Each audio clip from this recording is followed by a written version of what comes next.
The following podcast is a mass media production. Hi, I'm Josh Galindo. And I'm Krystal Galindo. Welcome to the Going Galindo Rugrats and Renovations podcast. A lifestyle podcast where we will offer our experience and expertise in building real, lasting wealth through renovating and flipping homes.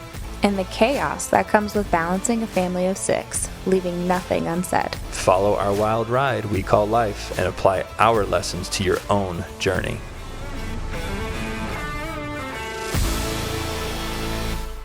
Good morning. Welcome to Going Galindo Rugrats Renovations podcast. Today, our episode is with our favorite CPA, Ronnie Withaeger. And if you guys haven't heard our episodes with him before, he has a lot of good tips and tricks. He was with us on season 1, episode 10, which was understanding real estate taxes. And then season 2, episode 21 with tax hacks and tips. That's a tongue twister. Tax hacks and tips. Yeah. Ronnie, we're excited that you're here again. Everyone says that their favorite episodes is the tax ones and learning what they can do on their taxes to save money. Yeah, thanks for having me again. And, you know, tax is traditionally a pretty boring subject that people don't really want to deal with. But I really get a lot of feedback on that type of stuff where it's like, hey, we really want to hear it. And we want to learn. So I'm happy to be here. Good. Thanks for that. Well, yeah, it's funny. I would have never thought that would be the episode. I know. It was up there in the top 5 ranked most listened to. Yeah. So, so babe, I know that you're not always working with buyers and sellers, but a lot of times when we're just out socially, people do ask you like real estate tax questions. And do you know, I mean, you never really give them an answer because you don't know, you got to redirect them to Ronnie, but do you have any of those questions here that you can maybe get into? Well, funny that you say that because coincidentally I do. No, but that's true. So as a licensed real estate broker, and even when I was an agent, I'd get asked questions all the time by buyers, sellers, friends, asking questions that were tax related. And generally my initial response is always one, right out the gate, I am not a CPA. I'm not an accountant. So do not take my advice, period. But if you want my opinion, then here it is. But more so, I always refer them to the CPA that I'm using. And so in this case, that would be to Ronnie. So Ronnie, if you're okay getting hit up with all these phone calls, maybe you can convert them to clients. Yeah, I will continue to do that. So we have the questions here, and we'd love to ask a few of them and get your answers and hear if there's anything that's new, that's changed. I know since last time we had you on. a lot of this stuff is proposals right now. You're going to see stuff floated in the media. A lot of times it's to kind of see what the reaction is, but a lot of times they don't really get this stuff solved until usually December. So what you're seeing right now are just proposals, they're ideas. They're trying to see what the reaction is going to be. And, but there is some stuff that is targeting real estate that, is interesting right now. And so what I always tell everybody is just like start writing your senators and your Congress people. I mean, like that maybe sounds like something that we're not really accustomed to doing, but it's good for us to be vocal about tax increases being a bad idea because it does have an impact on everybody. So I think some of the ones that, you'll hear a lot about the death tax ones. Those ones don't really impact a lot of people. But when you hear about the capital gain ones and, maybe the step up in basis when your heirs die and things like that, those are the ones that really have an impact on people, because a lot of times the step up in basis is where, if your grandparents or your parents pass away, you get the property that you inherit at the fair market value at the time of their death, instead of what their cost basis was back in 1985. So, there's a big window there that creates a big tax burden if somebody wanted to turn around and sell that property. And so, those are the types of things that we want to be vocal about when it comes to real estate and kind of protecting equity and protecting our money is just looking at those proposals and writing your senators and saying that you're against them. Ronnie, I actually like to talk a little more about what you just said there. I actually didn't know that. So what I just heard there was that the way that it sits today, if grandma bought the house for 100, yep, put 50 into it over 35 years between a pool and repairs and blah, blah, blah, her basis is 50. And then if I inherit that house, that's where I got stuck. So okay, so all right, so this step up in basis is an automatic increase in the cost basis of the property. So in your example, you said 100, and then they put 50 into it, so their basis would be 150.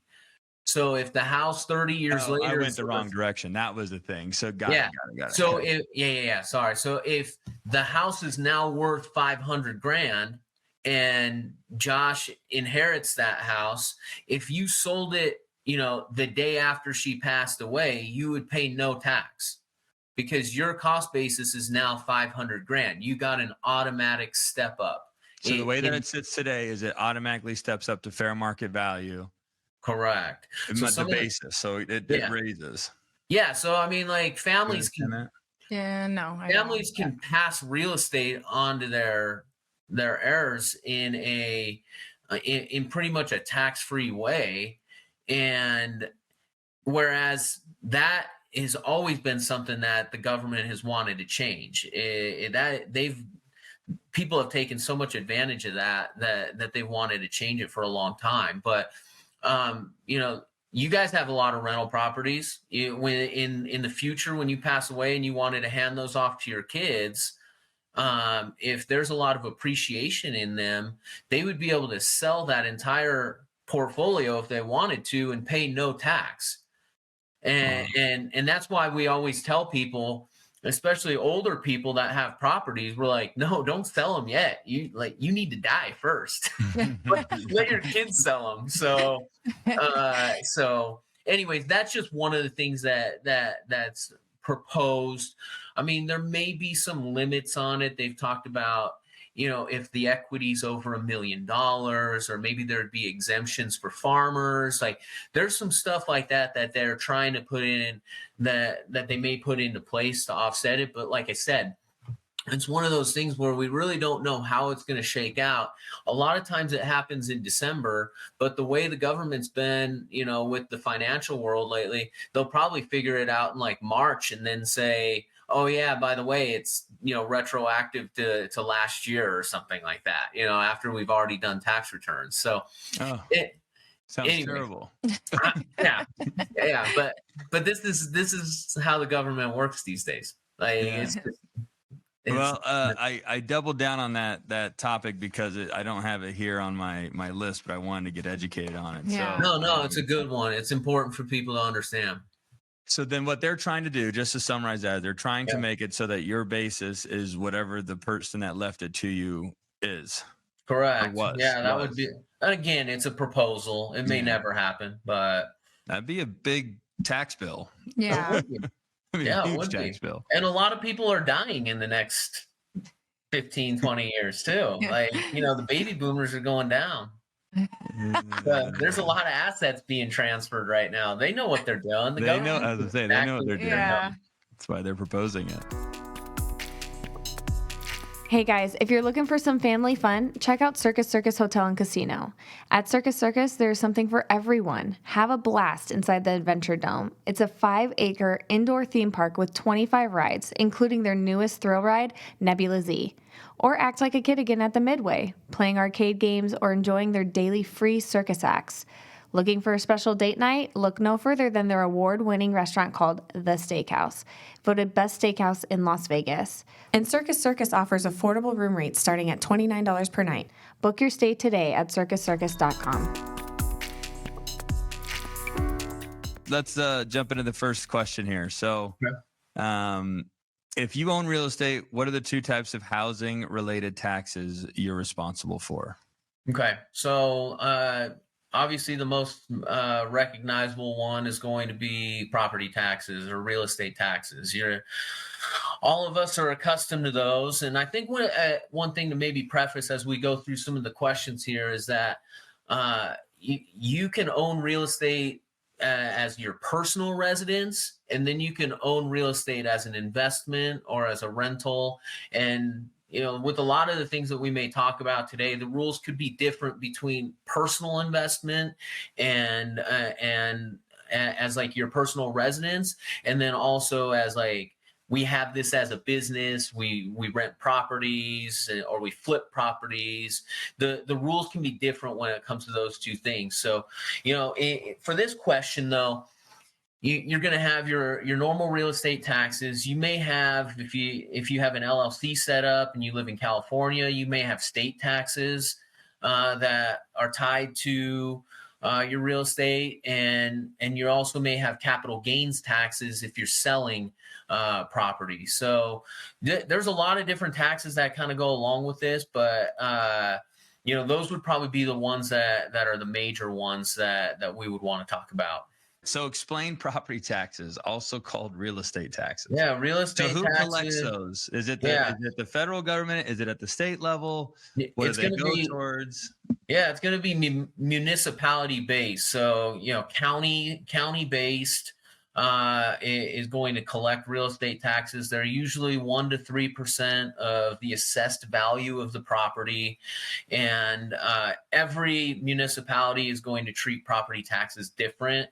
And it just really depends on where you live and what they have going on. In like Clark County, for example, or Nevada, we've got a statute that says that property taxes can never be raised more than 3% in a year, which is a really cool thing for all of us, because as our equity in our homes have jumped up in the last 5 to 10 years, we haven't had gigantic increases in property tax amounts. No, I know about this. They put it in place back in the last boom because people were getting priced out of their homes.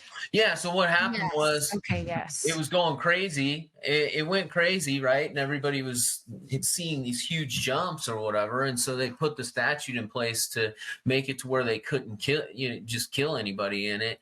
And so, but what ended up happening is when it all tanked out, the assessed values ended up tanking with so it. Low. And they went so low. No cap on how low they could go down. Exactly. So they shot to whatever they were, and now they're slowly creeping up at 3% a year. It just goes up 3% a year, and you got like 3% a year on like 1,000. It's like your property taxes are going up $30 when the price of your home doubled. So, which has been really nice for Nevada. Yeah, no, I think it's been really great. I think that's kind of the upside of buying some of these older rentals where their property taxes, fell so low.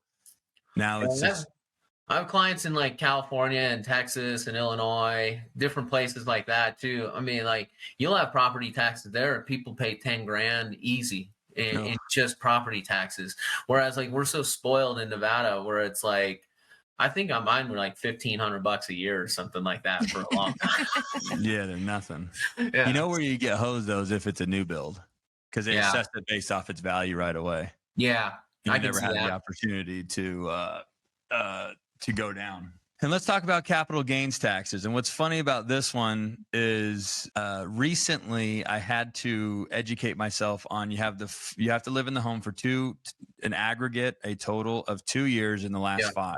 Yep. So everybody always thinks about that 2 years in the last 5 and usually just sells within that time period. So it's no big deal. But what is easily to be neglected is what if you rented it out and then now you want to sell it and the 5 years coming up, now you're forced to sell it before the 5 years. So I didn't know that. Yeah. So otherwise you're no longer exempt to that. Okay. You're no longer entitled to that exemption. Yeah, so there's it's section 121 in the code. If all the listeners want to go read some tax code. But yeah, what that's saying, and now think this one is kind of more used on the personal side. So this is where somebody has a personal residence. They've lived in it. Most of the time people live in them a long time, but I'll get to the kind of the little example you used. But if you've lived in your house 2 of the last 5 years, if you're single, you get a $250,000 capital gain exclusion.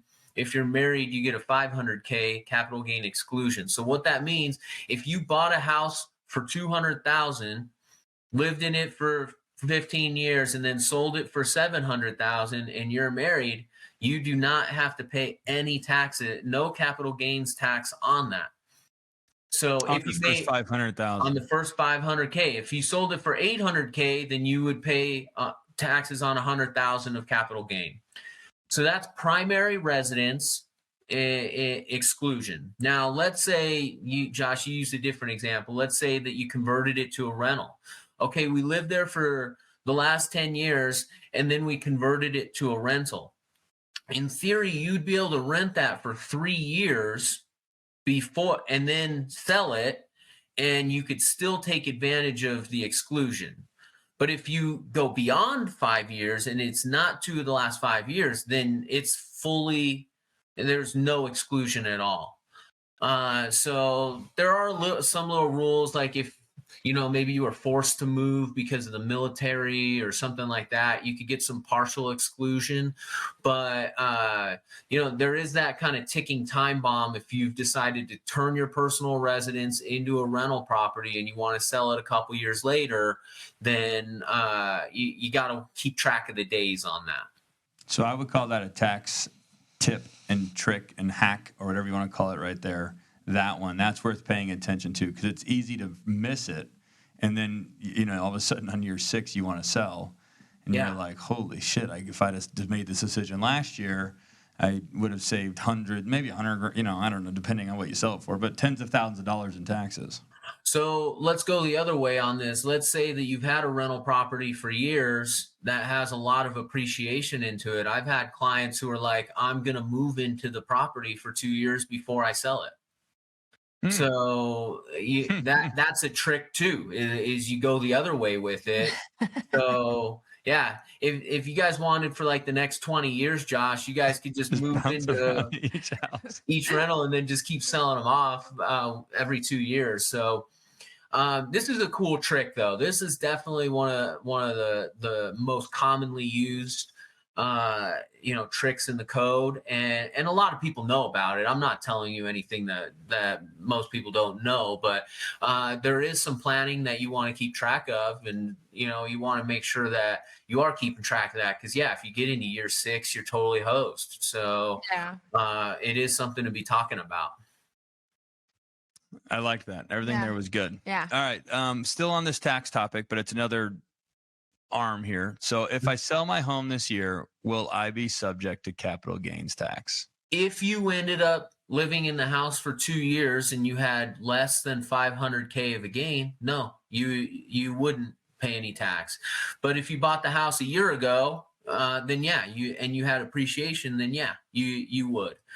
And keep in mind on some of that, when it comes to that whole calculation, all your selling costs and closing costs and things like that come off of that as well. So, when people are kind of close, they're like, oh, I made 600,000. I'm going to make 600,000. I'm like, well, let's go back and let's look at the closing costs that you paid up front. Let's remember that you put a pool in, and that counts, and you did some other improvements, and then let's look at the closing costs that you're going to pay when you sell it, and then suddenly it's like, oh, well, I'm under the 500 again. So those are some of the other things that you want to be asking when it comes to am I going to pay capital gains tax this year? Very good. Very good. All right, what is tax abatement? Yeah, what does that mean? So it's funny. The abatement can be a couple different things, but in real estate terms, a tax abatement is going to be an incentive that a municipality may put in place to encourage economic development.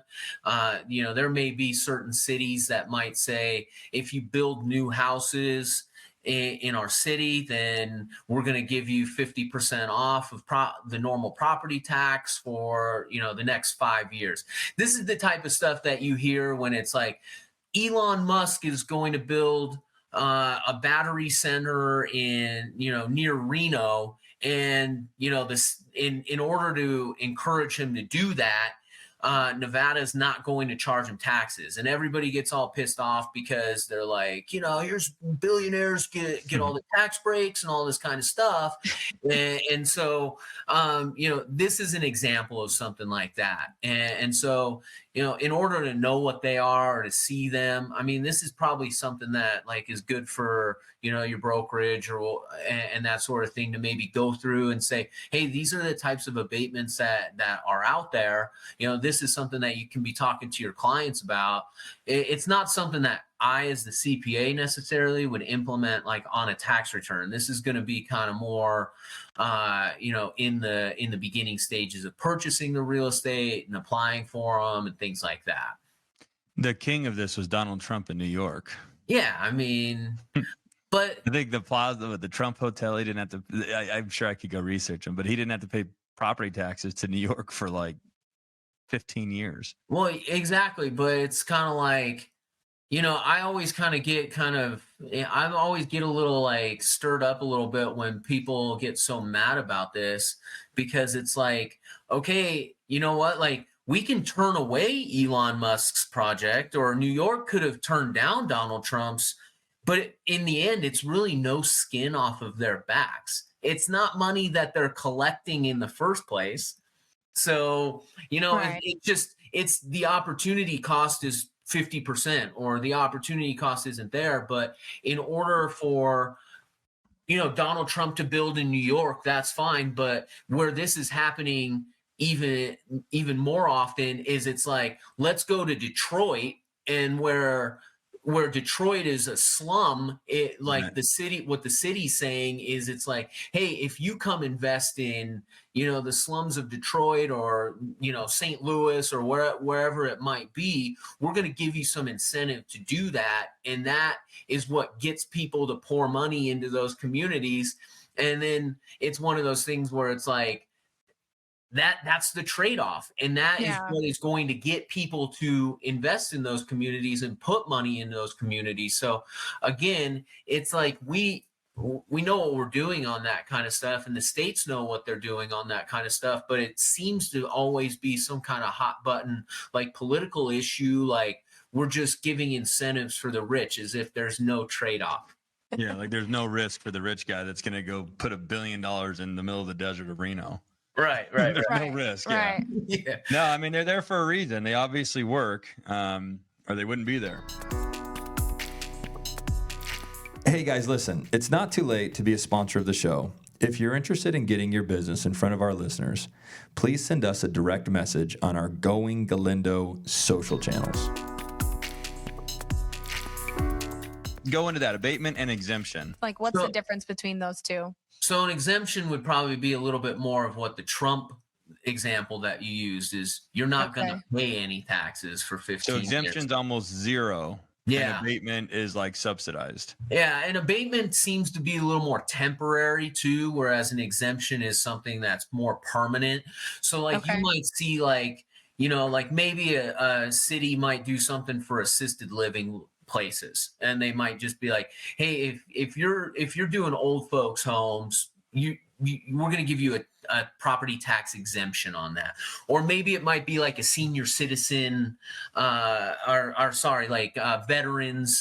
something like that. That's like homes for veterans or something like that. You may get something where you can get an exemption on property taxes for things like that. So that's a little more purpose driven rather than probably business driven, I would say. When states are trying to spur economic development, they're probably going to use the abatement more than the exemption. But if there's kind of goodwill in projects that people are doing, you may be more likely to get some kind of exemption. Cool. That's good to get clarification on it. I knew the word exemption because when we transfer the rentals from one entity to the other, there's an exemption if it's the same owner. Yep, you don't have to pay the transfer tax. Right. And then that was a 0. So thanks for There you confirming go. the 0 versus a subsidy. There you All go. right, how much of a mortgage? This is a great question. Yeah, actually. that is a good question. How much? Yeah, they're going to think their whole payment is tax deductible. Yeah, I get that a lot in the Yeah, bookkeeping. I bet you do. All right, let's dig into that. How much of a mortgage payment, I'll say, is tax deductible? Okay, so I'll try to simplify it. The mortgage payment is going to be broken up into 3 parts. It's going to be principal, it's going to be interest, and it's going to be your escrow payment that covers insurance and property taxes. So when you are an individual who owns a personal residence, then you're going to be able to write off your mortgage interest and your property taxes. That's going to be the 2 main things that you're going to be able to write off.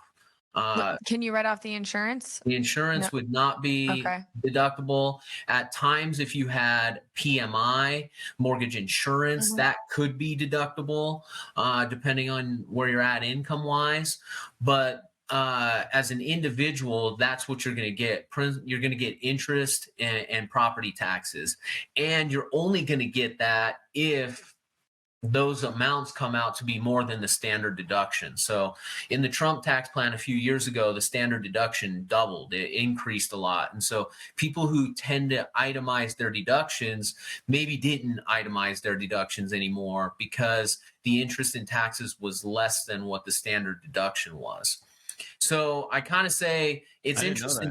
Yeah, so it's not down to the penny. It's not cost for cost. There's a standard deduction. If you exceed that, that's all you get. Is that what today is? Because they haven't changed that yet, right? Yeah. So right now, like standard deduction for a married couple is like $24,800.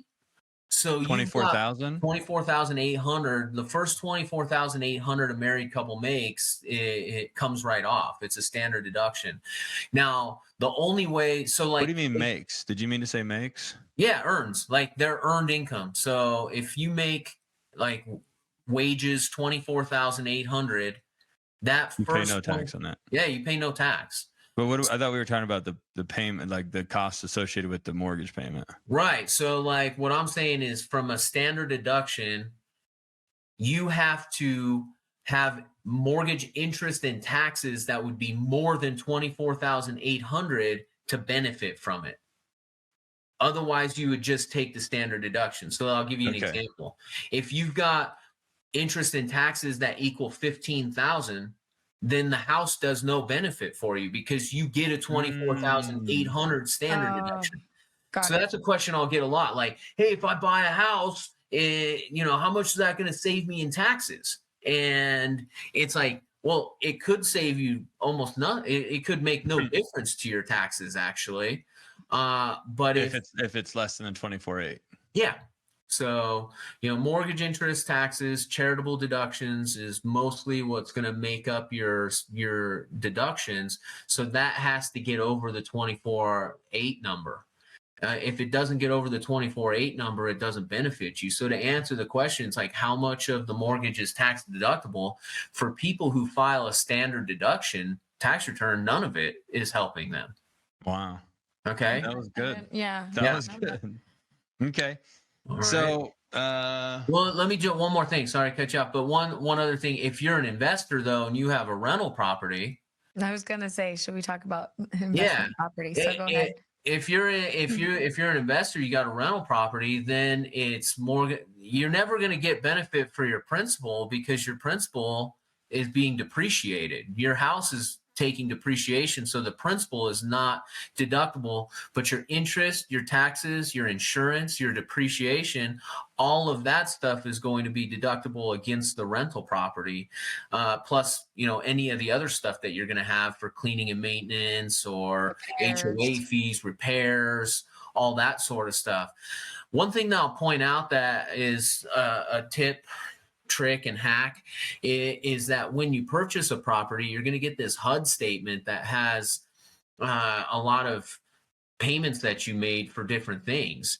And so you may prepay interest, you may prepay taxes, you're going to have fees that you ended up paying for underwriting and different things like that. if I ever get a client that is buying a house, I always want to see the HUD statement.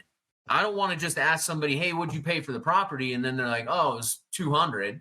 I want to see all the extra costs that goes along with that so that I can book those in as expenses to the rental property as well. So, if you're an investor, there's some more stuff to pull in than just interest, taxes, and depreciation when you purchase that property. So that's something to look out for too. All right, let me ask one more question that's off the list that I've got here. If I buy a rental property for $100,000 and then all the other fees, let's call them, I'm into it for $100,000, okay, and then I improve the property in the amount of $10,000. How is that $10,000 booked? Is that an instant tax write-off? Is that an improvement to the property? Does that just increase my basis? Like what? Really dive into that. Yeah, so that gets a little bit tricky, and every situation we're always going to look into. So if you've spent this $10,000 like right before it's rent ready, let's say to get this thing rent ready, like within 30 days of you renting it out, they're going to allow you to be able to move some of that stuff into repairs and maintenance, as opposed to just what we call capitalizing it as a improvement. Now, a lot of times what people do is, maybe they'll just fix it up. They spend, 10, 20 grand or something like that, holding it for a little while. Maybe they can't decide if it's a rental or if it's a flip, how they want to do it. And time goes by. In that kind of situation, we probably would just capitalize it as an improvement and just depreciate it with the home. But what I always like to do is which way reduces the tax liability? So you want it to be a repair. I mean, everybody would want it to be a repair, up front for sure. What do they consider a repair? Is there like a dollar amount? There is. So like a few years back, they made a $2,500 threshold as what you can do as a repair. So, a lot of times when we get people kind of talking about this, if they want to accelerate their expenses, it's kind of like, hey, you know what, this is a little trick of the trade too, is try to get your contractor or whoever's doing this, get some separate invoices. Hey, we paid $1,500 for this. We paid $1,800 for that, as opposed to just getting like one bill for 10 grand. But like, if they want to go break it down for me and give me, hey, the carpet was $2,000, the countertop was $1,500 or whatever, that allows me to kind of play with it a little bit to get some more repairs than maybe if I just got one invoice for 10 grand. So, I don't necessarily want somebody to do something like, hey, I spent 10 grand on flooring, so I need you to give me 5 invoices for $2,000. Like, I don't want somebody to do something like that. That's just like kind of going overboard with it. But if you could break it down and there's a way to kind of do that in something that seems fair, then we could use what's called the de minimis safe harbor election, which allows people to deduct stuff under $2,500 as a repair. And then where does the rest go? You said it gets classified. What did you call it? It'd be classified as an improvement, which is depreciated. That gets depreciated over 27 and a half years. Okay. So every time we improve a property, it just increases our basis, right? Right. And then that's what gets depreciated over the 27 and a half years. Unless it's $2,500, then it's it's a repair. All right. Well, now I know where the 2 homes are. Yeah, so a lot of stuff you want to do, like, I mean, in practice, a lot of times I'm able to put a good chunk of stuff in repairs and maintenance, but maybe if I have like an $8,000 AC unit or something like that, maybe I'll have to capitalize something like that. If somebody gets a new roof on the house, if we have to do stuff like that, those ones are the harder ones to get under the minimis safe harbor. But, if it's like, oh, hey, we turned the property, we, painted everything, stripped out some carpet, and we spent $4 grand doing it or whatever, that kind of stuff we're usually able to kind of pull into repairs and maintenance. Mm-hmm. That was good. Very educational. Thank you. You know all your shit, Ronnie, obviously. All right, we all know adulting is hard. You know what shouldn't be hard? Buying a house. Robert Coomer has helped us and our friends buy and refinance houses for the past 15 years. Every time we work with him, we know we're getting the best service possible and that the person on the other end of that phone call has a smile on their face. And that leaves a smile on ours. Call Robert Coomer. He does all the heavy lifting for you so you can worry about more important things like what kind of wine pairs with your leftover pizza. But seriously, give him and his team a call at 702-850-2000. You won't regret it. All right. Last, we got two more. How do the points work on refinancing? All right. So the points, if you when you what a point is it's like a real estate agent charges a commission. That's how they generate income. Most lenders will charge a percentage of the loan amount, and they call it points. Sorry to cut you off, Ronnie. So on the personal residence, if you are cashing out, and let's say you didn't owe anything on your house or whatever, and you're trying to cash out, refi, or maybe you did owe a little bit, but you're pulling money out. Points, you're not going to be able to deduct those. So that's one way to do that. All right. Because you're pulling money out, and what you do with the money might allow us to deduct something. So like when it comes to like your interest, but the points would not be deductible. But if you ended up cashing out and we're like, hey, we're cashing out, we're going to improve the property and put a pool in or something like that, then you would be able to. So, there's a little bit of line in the sand there. If you are able to do that, then typically, let's say like you have an investment property and you're cashing out.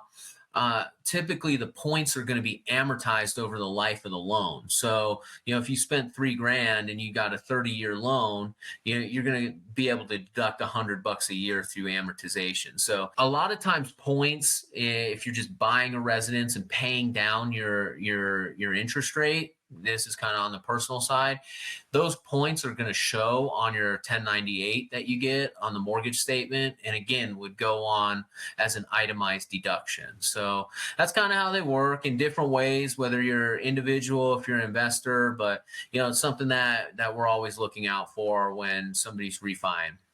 Let me ask you this. So if we pay down the interest rate, buy down the interest rate. Yeah. They sometimes call those points, or they seem to blend that a little bit. I've heard them reference it either way, a buy down or pay down, or is that tax deductible? Yeah, it would be. Yeah, it would be. Yeah, because I buy down my interest rates on everything. Okay. I don't plan to sell anything, so I might as well get the lowest rate I can. Yeah, got it. Cool. All right. Last question. Go ahead, honey. Take it from the top.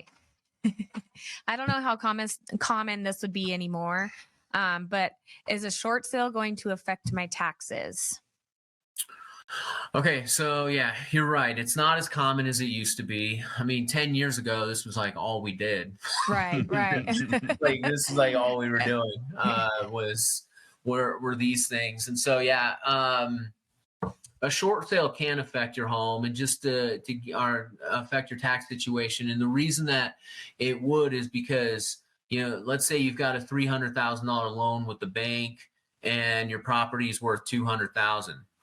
The bank's going to discharge the debt and take back the property, but there's a $100,000 window there that, you're receiving benefit for. So, in the Wild West of those things, there was in the tax code, there was exclusions that would make it to where you didn't have to pay taxes.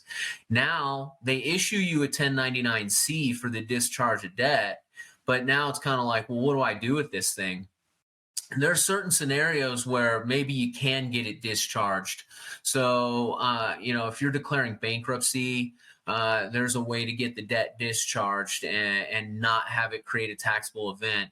If this is on your personal residence, there's qualified personal residence exclusions that you may be able to take advantage of. And so if anybody is in a short sale situation, I'd say because it's not super common anymore, what I would always say is just like definitely make sure that you're working with somebody who's going to kind of look up what the changes are, because it's one of those things that they've extended where it's like the rules were what they were back in 2009, 10, 11, 12. And then it was like, oh, well, we'll extend it out to 15. and then they stopped extending certain stuff. And so, it's one of those things that you want to definitely look at. But if you're getting discharged on real estate, there is some wiggle room. If you're getting discharged on like credit card debt and like stuff like that, then there's not really much wiggle room and stuff like that. But if you're going short sale, and in the rare case where that's happening right now, definitely touch base.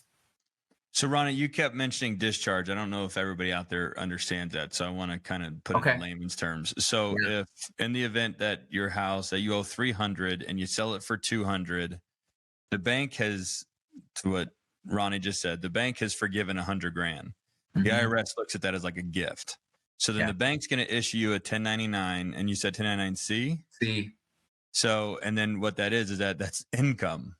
That's the big word that I think is easy to understand. They will give you a 1099 as if you made $100,000. So that discharge of debt is essentially them saying, we're getting rid of this debt for you, but $100,000 of income that you have to pick up. Yeah, I remember this in the short sale days. It was like it was the people didn't. It was like just mayhem because it was like. I remember what? I did this one return where I like discharged $77 million in debt. Like this dude was just pummeled, like completely pummeled. But like if they wouldn't have put the code stuff in to allow for you to get rid of it through bankruptcy, like he would have owed like $30 million in taxes on it. Like it's just terrible. So What do we see coming down the road here, Ronnie? How bad is it? Is it going to get bad? Do you just navigate it like we do every time there's a change? I think it's probably natural for us to think like, some doom and gloom when it comes to taxes. I don't care what anybody is politically, but usually the Democrats are the ones that are pulling this stuff. But like, we're always navigating through it. I mean, there's really never been, these changes that are just so bad that it just screws everybody over. So, there might be a little bit of doom and gloom. I do have clients calling me right now that are like, I want to sell all my real estate before, Joe does all this crazy stuff. And so what would that look like? I definitely have some people who are doing that right now. Who would that fit for? That's real specific to our audience. And why should we not? What type of person would that make sense for? Well, what they're proposing right now is that, some of the talk has been if you make more than $1 million a year, then your capital gains tax would be 43.6%. So like, if you're high income, and in fairness, they've also said if you make less than $400,000 a year, there's not going to be any increases. We'll see about that. But, if you're high income and you have a lot of real estate, you may want to take advantage of a 15% long-term capital gain right now. And sell the stuff off before, you gotta get this increase or whatever. I would say capital gains to some degree are going to increase. It's just been, the Democrats have never thought that it's really fair that you could get a long-term capital gain at 15 or potentially a short-term capital gain at 20% when other income is taxed at ordinary rates. There is just a big philosophical difference on that where, maybe the other side might look at it like, well, yeah, but we're taking all the risk. We're investing the money that we've earned in this way. And have already paid taxes on it. And have already paid taxes on it. And so we're taking the risk on this. There should be some benefit to that. There's a philosophical difference there that like, we're just not going to agree on. So really it's just kind of this give take where it's like, all right, like, what are you guys going to do? And then, 4 years from now, who knows? Like Trump comes roaring back and he's like, screw the 43% stuff. Like we're not charging anybody 43%. And then everyone, wants that to come back. So, you've got this kind of peak and valley type thing that we always tend to navigate through. And what usually happens is that no matter what, is implemented, we typically tend to be able to find ways to help people out. So let's just stay on it. But I would encourage people to, I've already done this, but I encourage people to write their senators and their Congress people and say, we want no tax increases.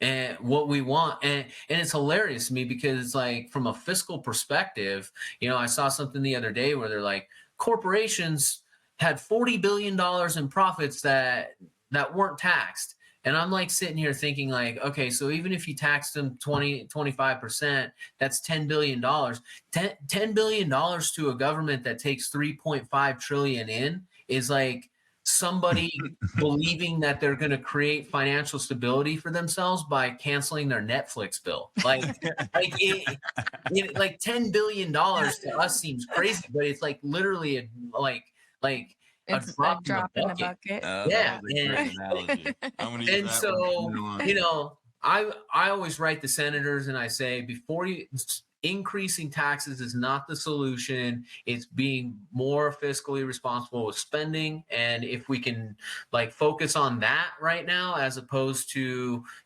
inflicting more taxes on business owners, then that's the way to go. So, we'll just have to see. I don't know. They don't listen to, I don't know if they listen to guys like me, but they don't listen to any of us. yeah. They listen to the lobbyists. Yeah. Listen, what I want to make sure that I plug here is if it's not obvious based on all of the content knowledge that Ronnie has been able to share at the drop of a dime, without any real preparation, I think it speaks volumes to just how much he knows in his field, and specifically why we use Ronnie. And I know I've been very happy with your service, and I highly encourage anybody listening to reach out and see if he's a good fit for you. But thank you so much for taking the time today to tell us everything. Thank you guys. Yeah, I appreciate working with you guys. And then, there have been several of the listeners that have come through that I've talked with and that's good to hear. Relationships with. So yeah, awesome. It's been good. You deserve it. Yeah, no, you do, man. That makes me feel good. Thank you. Thank you guys. All right, brother. So we'll connect later on. Yeah. I'm sure we'll talk soon, but for now, that'll do it. All right. Thanks, Sounds Ronnie. good, guys. Appreciate You guys have a good one. Bye. Bye-bye. All right. Bye. All right, guys, that's going to do it for today. Thank you so much for listening. If you enjoyed the show, please rate, subscribe, and share our podcast. You can also connect with us on social media or at galindogrouprealestate.com. Until next time, thanks again for listening.